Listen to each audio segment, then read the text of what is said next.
토종 다래초가 조금 진한 느낌이 좀 드는데 입맛을 딱 아주 좋게 돋구는 정도. 그리고 피니쉬가 굉장히 깁니다. 목초 불고기입니다. 굉장히 맛있는 향이 벌써 나기 시작했어요.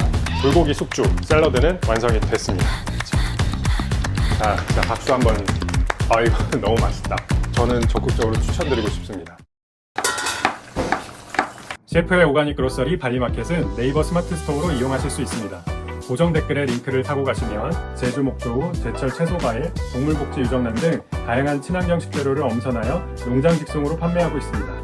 매달 전월 실적에 따라 고객 혜택을 지급하고 제철 식재료의 사전 예약 등 다양한 이벤트가 준비되어 있으니 많은 이용 부탁드려요.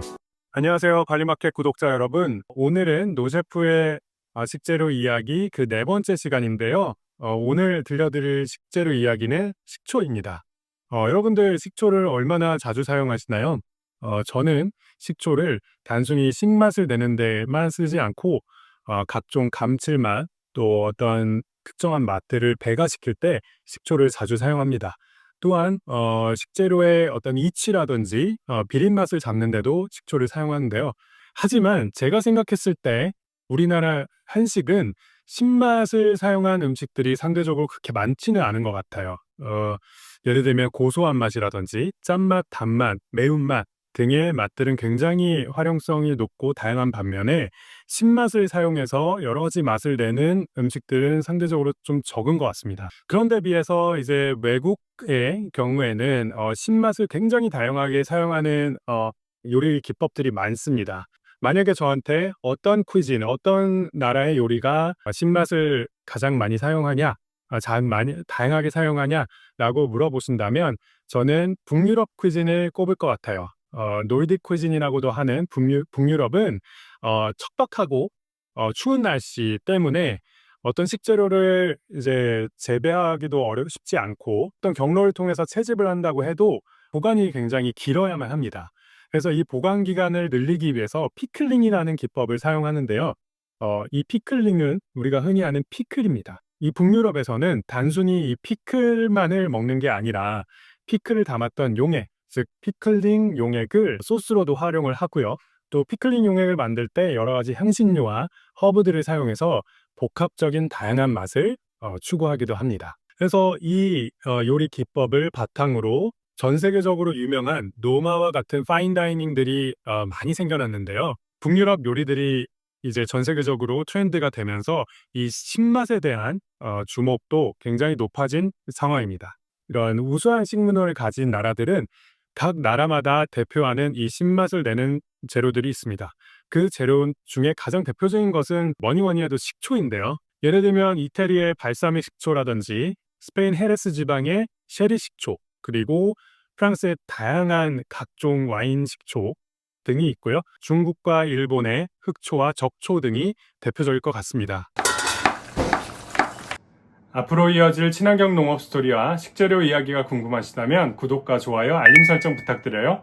굉장히 많은 발효식품을 가진 우리나라이지만 이 식초는 상대적으로 덜 조명을 받아왔던 것 같아요. 그래서 제가 오늘은 우리나라를 대표할 만한 식초가 뭐가 있을까 생각하던 가운데 많은 분들이 익숙하실 수도 있는 저희 발리마켓에서 판매하고 있는 치약 다래농장의 토종 다래초와 그다음에 차름미초를 가지고 왔습니다.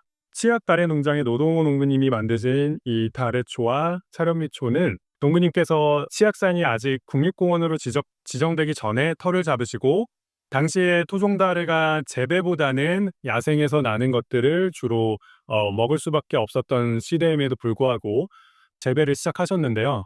그냥 재배를 시작하신 게 아니라 농약과 화학비료는 물론 거의 유기농을 넘어서 자연재배에 가깝게 토종다래를 재배하고 계세요. 물론 농부님의 독특한 스타일 때문에 인증을 받으시진 않으셨습니다. 농부님들마다의 철학이 있기 때문에 자연재배를 주로 하시는 농부님들은 인증 타파, 인증 따윈 필요 없다 이러신 분들이 더러 계세요. 물론 저희 의견과는 별개로 그런 선택을 하신 거고요. 그런 농부님들의 선택을 발리마켓은 존중을 합니다. 사실 이 토종다래를 재배하신 이유는 이 식초를 만들기 위함이 아니고 훌륭한 우리나라의 최고의 명주를 만들기 위해서 재배를 시작하셨어요. 그래서 농부님은 실제로도 우리나라 전통주인 황금주와 그다음에 달의 와인을 만드시는 명인이십니다. 농부님께서는 좋은 술을 만들기 위해서는 최소한 달의 브릭스가 20에서 22도 이상은 나와야 된다고 하셔요.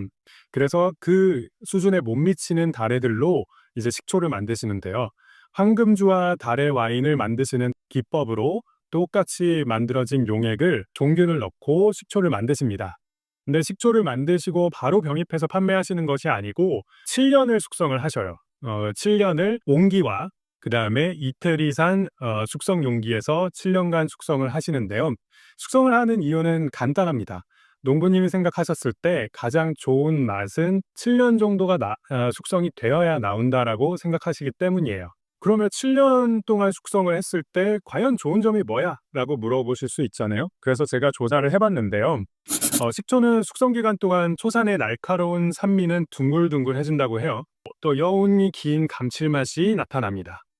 그리고 에스터류가 증가하면서 과시향 그리고 견과류향, 캐러멜향이 생성된다고 합니다. 이는 초산이 단백질과 반응해서 생성된 펩타이드계 아미노산의 영향인데요. 이 아미노산 중에는 글루탐산, 알라닌 이런 성분들이 있는데 글루탐산 같은 경우에는 조미료를 만들 때 사용되는 성분인 만큼 감칠맛이 좀 더 배가 되는 게 눈으로 확인할 수 있는 자료였습니다. 그리고 영양 성분은 어떻게 변하냐면요. 그냥 바로 만들어진 식초가 아닌 3년 정도 숙성된 식초와 7년 정도 숙성된 식초를 비교한 자료가 있어서 찾아봤는데요. 유기산 함량 같은 경우는 1.3배에서 1.5배 증가하고요. 그 다음에 아미노산 함량은 1.8배에서 2.2배가 증가합니다. 총 폴리페놀, 그러니까 항산화 성분으로 이제 일컬어지는 폴리페놀의 함량은 약 2배 가까이가 늘어나게 되고요. 항산화력은 1.9배, 그리고 미네랄 함량은 유지되거나 소폭 상승한다고 하니 영양적으로도 굉장히 유의미한 변화가 있는 것 같습니다. 관련된 자료의 출처는 제가 밑에 적어드릴 거고요. 그 자료를 통해서 좀 더 관심이 있으신 분들은 찾아보시면 좋을 것 같습니다. 자, 이 자료를 통해서 저희는 이제 숙성을 통해서 향미 성분, 즉 맛과 향을 담당하는 성분들이 많이 늘어났고 또 영양적인 성분들까지 많이 늘어나면서 맛 그리고 영양이 모두 충족되는 사실을 알 수 있었습니다. 자, 최근 들어서 우리나라에는 저속노화 그리고 혈당 관리가 굉장히 트렌드입니다. 그래서 많은 분들이 식단과 운동을 통해서 건강 관리를 하고 계시는데요. 특히 다이어트 하시는 분들이 애플 사이더 비니거를 많이 찾으시면서 에사비 열풍이 불고 있습니다. 많은 분들이 이제 에사비를 찾으시는 이유 중에 하나는 에사비가 이제 다이어트에 효과가 있다라는 관련 논문 혹은 전문가들의 이제 이야기가 보도되면서 젊은 여성층을 중심으로 애플 사이더 비니거를 굉장히 많이 드셔왔어요. 그런데 이 트렌드에 찬물을 끼얹는 상황이 얼마 전에 발생을 했는데요. 그 애플 사이더 비니거가 다이어트에 효과가 있다라는 논문이 철회가 되었습니다. 굉장히 충격적인 소식이었을 것이라고 저는 생각이 드는데요. 하지만 저는 이 에사비가 너무나 인기를 끌면서 셰프로서 또 발리마켓을 운영하는 사람으로서 저 식재료가 과연 그렇게 관심을 만한 재료인가를 한번 생각을 해봤습니다. 일단 첫 번째로는 과연 같은 천연 양조 식초인데 왜 에사비만 유독 저렇게 다이어트에 효과가 있을 것인가 라는 의문을 가졌었고요. 또 수입해서 오고 또 숙성 기간도 굉장히 짧은 에사비가 과연 미식적으로 얼마나 가치가 있을 것인가 라는 지점이었습니다. 저도 물론 이제 요리를 할 때 애플 사이더 비니거를 많이 사용을 합니다. 이제 애플 사이더 비니거의 이제 특징은 약간 이제 발효된 향, 이스트 향도 나고 그런 향미가 좀 전해지면서 그거와 궁합이 맞는 식재료랑 어우러졌을 때 쓰임새가 굉장히 좋은데요. 그러나 어떤 건강적인 측면에서 이거를 드셨을 경우에는 항상 주의해야 되는 게 지나친 그 섭취예요. 어떤 게 좋다고 해서 그것만 찾아서 먹는 것보다는 좀 골고루 섭취하는 것이 가장 좋다고 생각해요. 식재료를 공부하면서 느꼈던 점은 어느 식재료 하나 영양적으로 좋지 않은 게 없습니다. 모든 식재료는 좋은 성분도 있고 또 독성 성분도 같이 포함을 하고 있어요. 그 성분들이 이제 조리를 통하거나 아니면 조합이 됐을 때 이제 사라지게 되니까 인간이 먹을 수 있는 거고요. 그런 독성 성분들이 아무리 극미량 남아 있더라 그래도 한쪽으로 치우쳐진 식단을 하게 되면 몸에 쌓일 수밖에 없습니다. 그렇기 때문에 될 수 있으면 신뢰할 수 있는 방법으로 재배되어지고 그런 재배된 농산물을 신뢰할 수 있는 방법으로 유통하고 또 나한테 취득됐을 때 신뢰할 수 있는 그런 조리 방법을 사용해서 드시는 것이 가장 이롭다고 생각해요. 그래서 이러한 신뢰, 재배, 유통, 그 다음에 조리까지 내가 모두 관장을 할 수 있는 분들이 바로 발리마켓 TV를 보시는 분들이라고 저는 생각을 하고요. 저희 발리마켓 TV를 보시면서 가장 자연스러운 미식과 그 다음에 내 몸과 지구를 지킬 수 있는 사람이 되셨으면 좋겠습니다. 자, 지금 이제부터는 그 식초를 두 가지 식초를 이용해서 두 가지 식초의 장단점을 활용할 수 있는 요리를 한번 만들어 볼 거예요. 그래서 요리에 앞서 가지고 이 식초들을 한번 직접 오프닝 해보면서 어떤 향과 맛이 나는지 한번 보도록 하겠습니다. 먼저 토종 다래초고요. 그 다음에 차련미초입니다. 색깔은 지금 보셨을 때 거의 큰 차이는 없어요. 지금 육안으로 봤을 때는 토종 다래초가 조금 진한 느낌이 좀 드는데 큰 차이는 보여지지 않고, 그럼 한번 오프닝을 해보겠습니다. 두 가지 식초의 향이 너무나도 다릅니다. 이제 오른쪽에 있는 다래초 같은 경우에는 첫 향은 과일로 만든 술의 그런 향이 좀 나요. 그래서 아무래도 이제 오래 병입돼서 있었던 시간이 있으니까 그런 향이 휘발되고 나면 본향이 또 나올 거거든요. 그래서 두 번째 이제 차련미 향을 좀 설명을 드리면, 여러분들 장독대 가면 이제 간장 담궈놓은 장독대 가면 나는 냄새 있잖아요. 나는 향, 그 향이 납니다. 이제 중국의 백주, 뭐 마우타이라든지 우량회 같은 이제 술들을 표현할 때 장향이라고 하는데요. 그게 바로 그 간장 장자를 써서 장향이라는 표현이 있는데 바로 그 장향이 납니다. 그래서 왜 그러냐면은 원재료가 달라서 그래요. 원재료가 다르기 때문에 이제 얘는 다래라는 과일로 만든 거고 얘는 이제 차련미라는 곡식으로 만들었기 때문에 둘의 캐릭터가 명확하게 다릅니다. 예, 지금 이제 이 두 번째 향에서는 다래의 과실의 향이 좀 더 나고요. 그리고 풋풋한 그런 풀향도 좀 납니다. 그래서 향기롭다, 좀 가볍다 이런 느낌이 확실히 나고, 네, 이 차련미초는 반면에 어둡다, 무겁다 이런 느낌이 직관적으로 듭니다. 그럼 한번 먹어보겠습니다.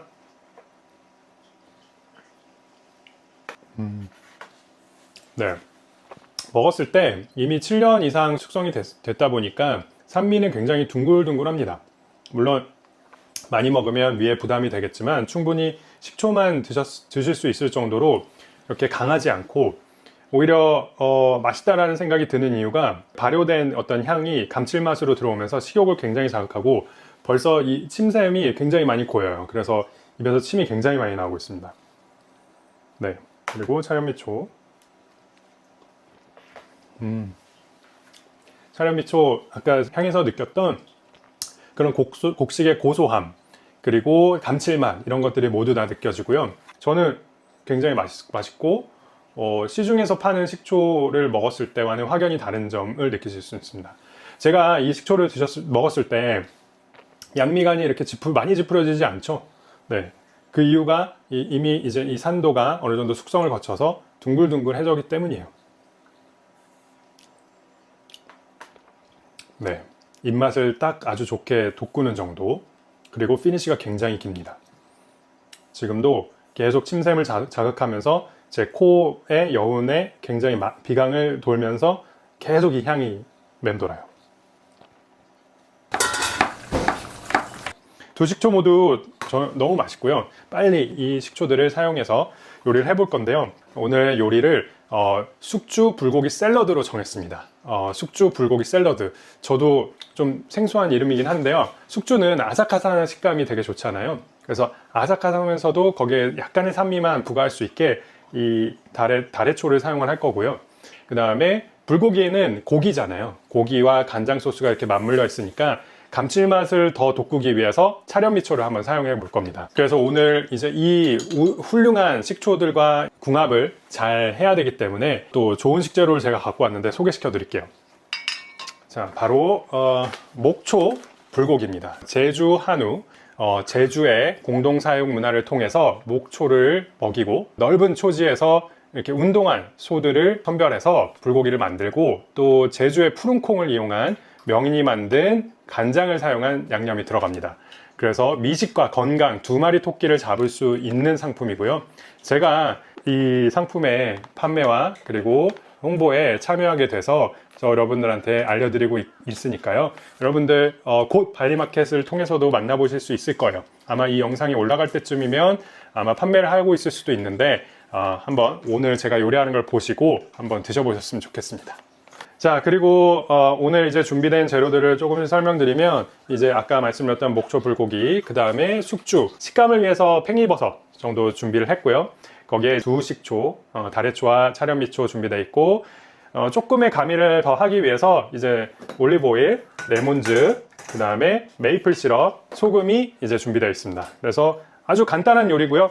요 후라이팬 하나로 모든 준비가 끝나니까요. 자, 집에서 한번 따라해 보시기 바랍니다.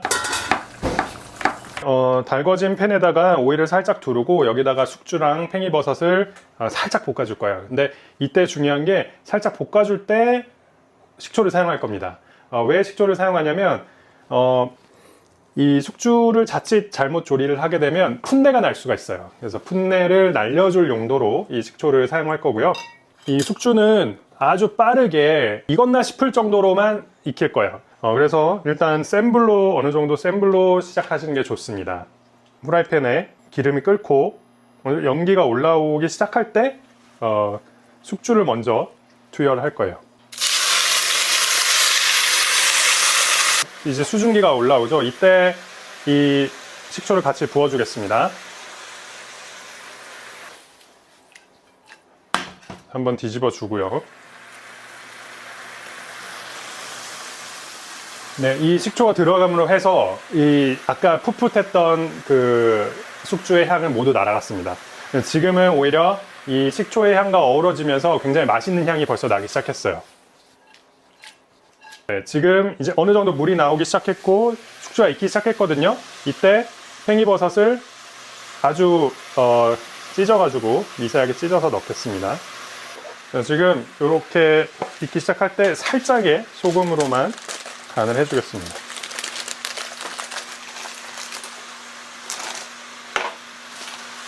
다 부으면 되겠네요. 거의 다 썼습니다. 좋은 소금인데. 자, 이제 보시면은 숙주가 어느 정도 숨을 했고, 요 팽이버섯도 어느 정도 됐기 때문에 펴서 차갑게 식혀주도록 하겠습니다. 지금은 이제 숙주들도 그렇고 어느 정도 뜨겁기 때문에 제가 펴서 식히기만 할 거고요. 이따가는 조금 먹기 쉽게 살짝 칼로 좀 작게 자를 수 있도록 하겠습니다. 자, 목초는 두 가지 사이즈입니다. 이제 이게 큰 사이즈고요. 요거보다 작은 사이즈, 절반 정도 되는 사이즈가 있어요. 그래서 요거는 이제 4인 기준으로 만들었다고 보시면 될 것 같고, 이제 더 작은 사이즈는 1에서 2인 정도 되는 사이즈입니다. 그래서 이 패키지를 딱 열면 이렇게 지금 소스와 그 다음에 고기들이 아주 이쁘게 이렇게 포장이 되어 있고요. 냉동 형태로 판매를 하기 때문에 신선도 걱정은 안 하셔도 됩니다. 그래서 이렇게 패키지를 뜯으면 이제 불고기용 소스, 그 다음에 원육들이 이렇게 나옵니다. 고기는 지금 원통형으로 이렇게 이쁘게 썰려 있는 모습을 보실 수가 있어요. 고기의 상태들은 좀 더 고도화를 하겠지만 지금 현재로서도 원육 상태는 굉장히 좋은 걸로 보여집니다. 이 소스들이 지금 살짝 얼어져 있는 걸 볼 수가 있는데, 저는 그냥 바로 뜯어갖고 프라이팬에 넣어보도록 하겠습니다. 일단 이 소스를 살짝 끓여주고요. 그리고 고기를 구워주도록 하겠습니다. 그래서 그냥 소스 넣고 이렇게 고기가 소스에 잘 잠길 수 있도록 잘 저어주면 됩니다. 그래서 이 상태에서 사실 숙주 넣고 버섯 넣으면 불고기 되는 거고요. 이걸 차갑게 식혀갖고 드레싱 만들어서 먹으면 맛있는 불고기 샐러드가 되는 겁니다, 여러분. 너무 많이 만지면 살짝 이제 그 조직감이 무너질 수 있어서 그냥 이대로만 끓이고 완성본을 제가 보여드릴게요.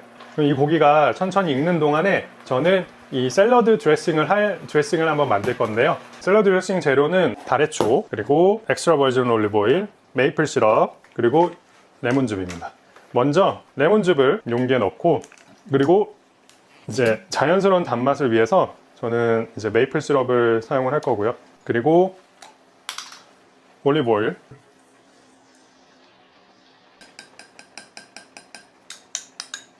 그리고 마지막으로 다래초를 2스푼 정도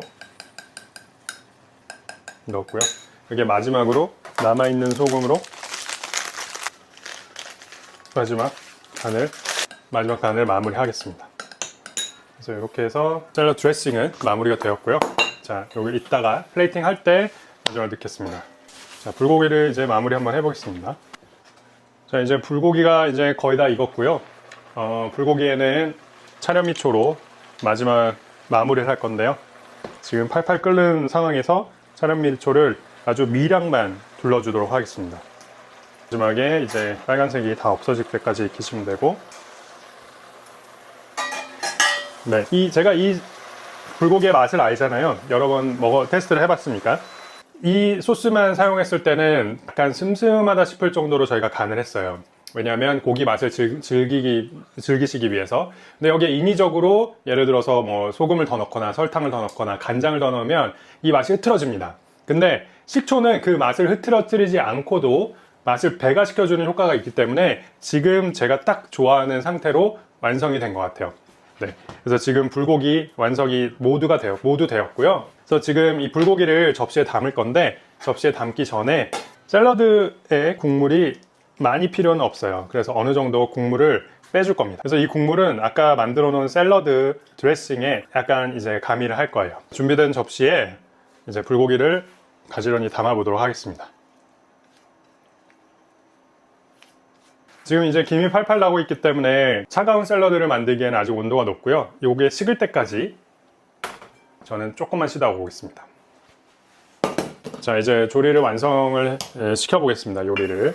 오늘 제가 이제 샐러드와 같이 곁들일 재료로 지난 영상에 친환경 농업 스토리로 알려드렸던 연두농장의 레디쉬와 허브들을 준비를 했고요. 이제 식혀진 숙주는 지금 약간 이제 이런 물기가 있어요. 물기는 이제 꼭 짜가지고 먹기 좋게 약간 썰어줄 겁니다. 너무 잘게 썰으면 오히려 씹는 맛이 없으니까 이 정도로 썰어주시면 될 것 같고, 그 물은 버리고요. 이 숙주를 넣어주시고, 준비된 드레싱을 조금 넣어줘서 버무려서 올리겠습니다. 아까 그 불고기 국물 있잖아요. 그거를 한 스푼 정도 넣어서 맛의 밸런스를 좀 맞춰주도록 하겠습니다. 잘 버무려 주시고요. 잘 버무린 이 숙주를 듬성듬성 불고기에 올리겠습니다. 준비된 허브와 그 다음 레디쉬는 이 줄기 모양을 잘 살려가지고 올릴 건데요. 준비된 드레싱에다가 레디쉬를 조금 버무려서 한 번 더 올려줄 건데요. 그냥 드레싱으로만 버무려 주겠습니다. 또 보기 좋게 이렇게 올릴 거예요. 현재 사용하는 허브는 딜이라는 허브입니다. 딜이라는 허브를 잎만 적당히 이렇게 떼가지고 올려주시면 돼요. 지금 이제 올린 레디쉬와 허브 같은 경우에는 필수 재료는 아니기 때문에 아까 설명을 안 드렸었던 거고요. 집에 있는 아무 잎채소 그 기호에 따라서 올려주시면 되겠습니다. 그래서 지금 이제 마무리로 그 만들어진 그 드레싱을 잘 섞어가지고 위에 소스처럼 끼얹어 주면 됩니다. 지금 이제 저희가 준비한 불고기 숙주 샐러드는 완성이 됐습니다. 자, 레디쉬와 다른 재료들도 같이 해서 먹어보겠습니다. 제가 먹으면서 속으로 최대한 객관적인 자세로 이걸 평가해 들어야겠다는 생각이 계속 머릿속에 있었거든요. 근데도 이거 너무 맛있다. 자, 박수 한번 저 스스로한테 치겠습니다. 너무 괜찮은 샐러드라는 생각이 드는 점이 뭐냐면, 고기가 들어갔잖아요. 단백질이 풍부하고 또 올리브 오일과 좋은 식초를 썼기 때문에 유기산, 그 다음에 항산화 성분이 굉장히 뛰어나잖아요. 거기에 아삭아삭한 숙주까지 포함되어 있었기 때문에 이미 그걸로도 괜찮은데 이 야채들과 어우러지면서 굉장히 푸릇푸릇하고 이 무청의 알싸한 맛, 레디시의 식감이 너무 잘 어울리는 거예요.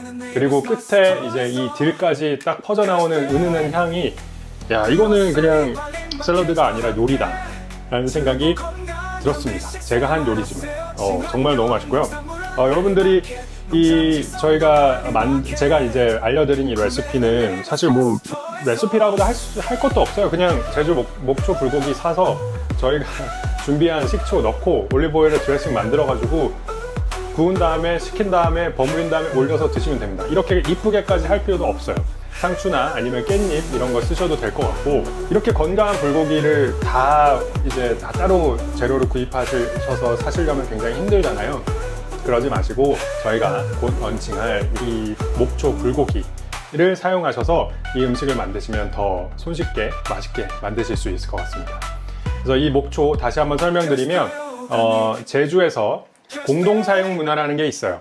공동사용 문화는 넓은 초지를 공유해가지고 그 땅을 활용해서 소들을 풀어가지고 목초를 먹이고 또 운동 시켜서 건강하게 기른 소들이 있습니다. 그거는 제주에서 오랫동안 이행해오던 독특한 축산 문화예요. 그런 문화를 저희와 함께하는 솔트바이 탭에서 이 문화를 꼭 살리고 싶다, 이 장점을 알리고 싶다라는 취지로 목초의 재발견을 하셨고요. 그걸 또 셰프인 제가 그 대표님을 만나면서 진정성을 느끼고 또 그 소를 직접 제가 먹으면서 이건 굉장히 미식적인 가치가 있다 라는 판단 하에 이런 상품들을 소개해드리게 된 거고요. 집에서 한번 간편하게 만들어 보시면 좋을 것 같습니다. 식초가 갖고 있는 힘이 뭐냐면 어떤 재료를 같이 붙여놔도 감칠맛과 그 풍부한 포텐셜을 끌어낸다는 점이거든요. 그래서 그런 점에서 이 식재료를 저는 적극적으로 추천드리고 싶습니다. 물론 애초에 뭐 너무 자극적이거나 화학 조미료 같은 게 들어갔을 때는 그 효과가 좀 감해지겠죠. 오히려 인위적인 맛들이 있으니까. 근데 충분히 자연스러운 재료를 사용하셔서 진정성 있게 요리를 하신다면 이 식초는 누구한테도 쉽게 사용할 수 있는 천연 조미료가 될 것 같습니다. 한번 꼭 사용해 보세요.